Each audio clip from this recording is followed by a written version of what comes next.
What's going on, everybody? Nitro Nick here, back here again with another video for you. And today what I want to talk about is 5 tips that I found really helpful to a beginner, someone just starting out in RC racing. And these 5 tips are something that I wish I knew when I started racing. And I am still pretty new to the scene, but I've definitely learned some very important skills and just some kind of tricks over my few months in that area. So I'd like to share those with you guys.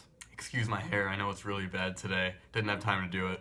Alright, so tip number 1 for everyone out there is, and this is for electric on-road racing. I race on carpet usually. So tip number 1 for electric RC car on-road racers is, and really any racers, is get yourself some tire sauce, some traction compound.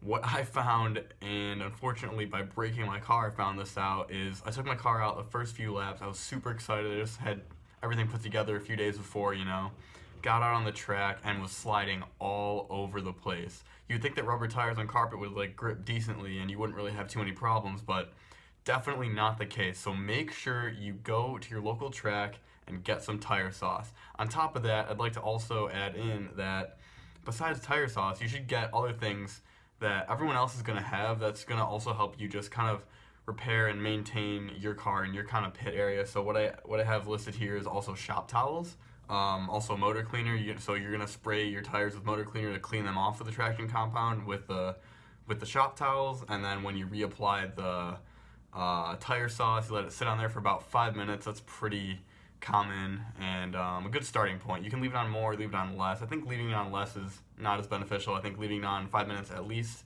is going to be beneficial for you and allow it to stick on the wheel the longest, which is key for a long running and good handling car. Alright, so that's tip number 1. Tip number 2 is going to be get your side-to-side weight distribution on your car right. Now, this might not seem like a big deal, especially if you haven't even gone to the track yet. You just kind of set up your car and everything. But you're going to want to know if your side-to-side weight distribution is even, because if it's not, and it's more weighted to the right or the left side, if you go into a corner on the right side, you're going to have a lot of traction if you ever weight more to the right. But if you go into a corner on the left side, you're not going to have as much traction, and the car is going to be much less resistant to kind of roll into that corner, and you're going to lose a lot of grip that way. So what I did is I bought these kind of table sliders. They have a really round circular base, and there's a pin right in the middle. So what you do is your chassis on your car is going to have 2 really small holes, one in the front and one in the back. What you want to do is put your car on 2 of those, one in front, one in back. Put the little pin in the hole on the bottom of your chassis of your car. And what you're going to want to do is you want to try to see if your car can levitate and balance itself, and it's going to want to sit perfectly flat, and that means you have 100% perfect or basically perfect side-to-side weight distribution. If it's kneeling over to one side or the other, that means you have too much weight on that side and you need to either take weight off or move your battery around, possibly on the one side, or even add some weight in some instances. I added weight on my car, but I added it mostly down the middle because with my battery replacement, I was able to get it correct enough. Just needed some extra weight for it being legal for race weight. So that is tip number 2, getting your side-to-side weight distribution correct.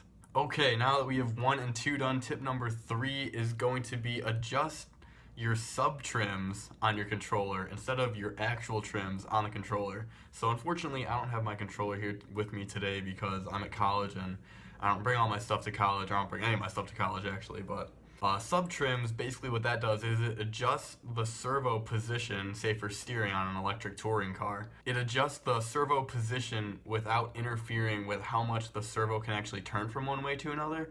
So I know in my personal experience, when I think I needed a little more right turn in, I adjusted it with the regular trim and not the sub-trim, and I lost my turning to the left. I couldn't turn left as much as I could turn to the right, and obviously on a road course track that I race VTA, that's going to be a huge problem.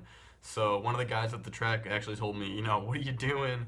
And he told me to adjust the sub-trim, and the sub-trim allows you to adjust the servo like I said, but it keeps both directions the same distance instead of having to kind of lose out on one side just to get the car to go straight.